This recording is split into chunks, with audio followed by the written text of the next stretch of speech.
Welcome to Connect Church Online. We're so glad you chose to join us today. In just a moment, some of our band members will have a song for you to enjoy and sing along with if you wish.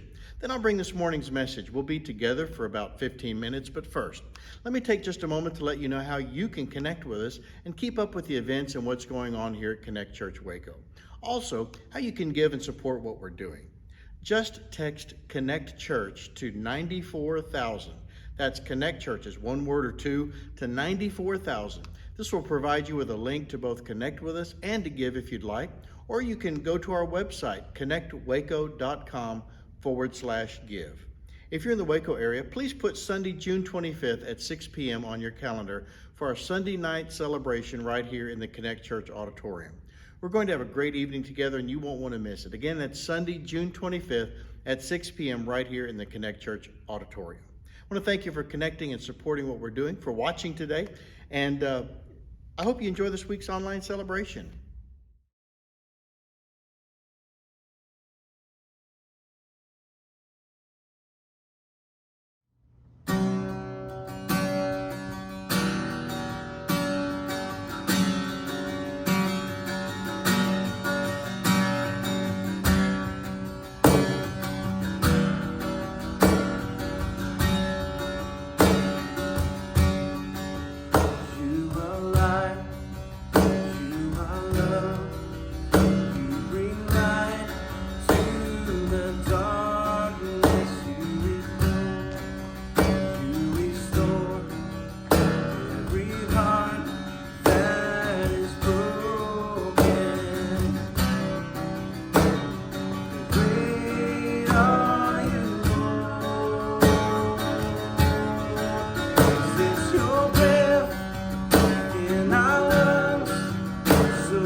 We are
Recently here in Central Texas, we've experienced a number of spring storms that have hit homes, businesses, and cars with hail. Some of you have had to deal with the results of those storms with your insurance company. I recently had to climb up on the roof of a family member's house with a roofer to see if there was hail damage, and since I'm not trained for what to look for, I didn't know if it had hail damage or not. We had the insurance adjuster on the phone sharing my camera, and the roofer began to point out the damage and mark them with a big piece of light blue chalk. They needed a new roof. The roofer has a trained eye. He saw things from a different perspective than I did. He could see things I couldn't see, but once he showed me what to look for, I could also see what he saw. We may not realize it, but each of us have trained eyes through the way we're raised, through our life's experiences. Our eyes are trained to see things from a certain perspective. We probably all have seen someone look at someone else and could just tell by the way they looked that they were angry from the look in their eyes, or could just tell by seeing the way someone looked at another that they loved them. We could call those angry eyes or loving eyes. When someone looks at someone else's work or the way they dress to either compliment or critique them, we could say that they're using critical eyes. I recently heard it said about someone else's reaction to something that they said, "Well, they sure gave you the stink eye." What eyes do, we use to see others and the world around us. We all tend to look at other people through various filters. 3 in particular are their appearance, their attitude, and their actions. And for many years now, something I make part of my daily prayer is, Lord, help me see people, places, and events through your eyes, to see them as you see them. In the Old Testament book of 1 Samuel chapter 16 and verse 7, the Lord tells the prophet Samuel, the Lord doesn't see things the way you see them. People judge by outward appearance, but the Lord looks at the heart. The way we look at others will have an enormous impact on how we relate and react to them. The way we look at places and situations can also have enormous impacts on how we relate and react to them and what we expect to happen. We can easily miss seeing who or what they really are, and in doing so, we can completely miss opportunities to make our lives better and the lives of others better. Years ago, while on staff at another church, I traveled with my pastor to visit one of his friends who was pastoring a small church. My pastor's friend showed us around the building, shared some of the struggles he was having, and as we left, I can remember thinking to myself, I am sure glad I don't pastor this church. I was looking at things through my eyes. Thankfully, the Lord helped me to see that place, that church, through his eyes, because not long after that day, I became the pastor of that same church, and I've pastored that church for over 30 years. We can completely miss what God's wanting to do in our lives and the lives of others. To change this, we need to train our eyes to see what Jesus sees. Jesus talked a lot about our ability to see things correctly or to see life through his eyes. Listen to something Jesus said. You can read this in the New Testament letter of Matthew chapter 6, verses 22 and 23. Your eye is like a lamp that provides light for your body. When your eye is healthy, your whole body is filled with light. But when your eye is unhealthy, your whole body is filled with darkness. In this series we're calling Walking to the Well, we're looking at a story recorded by one of Jesus' closest followers named John. We have a New Testament letter from him known as the Gospel of John, and we're using an event he wrote about in the 4th chapter of our series. It's about an encounter Jesus has with a woman at a well in Samaria. We pick up for today's message in verse 4. He had to go through Samaria on the way. Eventually, he came to the Samaritan village of Sychar, near the field that Jacob gave his son Joseph. Jacob's well was there, and Jesus, tired from his long walk, sat wearily beside the well about noontime. Soon, a Samaritan woman came to draw water, and Jesus said to her, "Please give me a drink." He was alone at the time because his disciples had gone into the village to buy some food. It's interesting that John says Jesus had to go through Samaria, because when traveling south from the area of Galilee to Jerusalem, Jewish travelers would usually cross over the Jordan River to avoid Samaria. That's because the Jews and Samaritans did not get along. That he had to go was not because it was necessary to travel that way, but because Jesus had a divine appointment with this woman. Jesus was tired, but we see over and over in the New Testament that he was never too tired when someone needed him. Last week, we talked about this woman because she is the reason Jesus is at this specific well at this specific time of day. Last week, we said that she goes to draw water at the noon hour, the hottest time of the day, because she isn't welcome to go in the morning when the other women and girls go. Why? Because she's looked down on by those in her own town. Here's where we have to be careful not to make one of the mistakes we can so easily make when reading the Bible. Many of us draw our understanding of who Jesus is and what he's like from other sources, like what people we look up to say about him, from movies and TV, and what we've been taught in church and Sunday school. But each of us have to make sure we compare what we've been taught and who we think Jesus is by learning about him from those who knew him best and wrote about him, about what they heard him say and do firsthand. We should carefully learn about Jesus from the New Testament letters of Matthew, Mark, Luke, and John. Probably the biggest argument I ever hear from anyone about going to church, about the good news about Jesus and a relationship with him, is that they've been so bad or they're just a nobody and Jesus would never be interested in them. If that's the way you think, then this woman is a lot like you.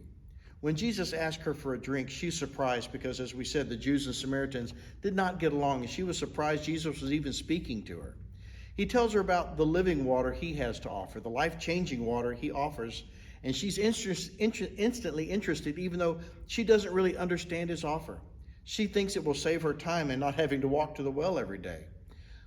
Then, like so many of us and others who are not sure how that they want to respond to Jesus, she starts discussing the differences of religion. She begins to ask Jesus about the differences between the way the Jewish people worship and the way the Samaritans worship. And Jesus knows just how to relate to us. He asked her to go and get her husband because he knows the hurts and wounds of her past, the 5 husbands who've divorced her, and that she's now living with a man who's not her husband. By showing her that he knows all about her and about her past, she is amazed, and her heart's open to him. The woman says to Jesus, I know the Messiah is coming, the one who's called Christ, and when he comes, he will explain everything to us. Then in verse 26 of this chapter, Jesus does something with this woman that he only does with one other person in the entire New Testament. He leaves no guessing and plainly tells her, I am the Messiah. Now, you may look at your life and your past and think Jesus wants nothing to do with you. But just as Jesus went out of his way to meet this woman, Jesus is working in your life to bring you into a relationship with him and begin to heal the hurts and the wounds of your life. You can even look at the life of someone else and think Jesus would have never be interested in them. But the story of this woman is tremendous evidence that Jesus cares about those that have been rejected and cast out by others. Make your daily prayer. Lord, help me to see people, places, and events through your eyes, that I don't miss any opportunities you have for me or for others. Each of us can become a part of God's plan, his activity, when we begin to see people, places, and events through his eyes. I believe followers of Jesus are all given divine appointments or God opportunities, but we must first be able to see them for what they are. They're not just an interruption to our day. If we don't see people, places, and events through Jesus' eyes, we'll miss some of the greatest opportunities the Lord brings into our lives.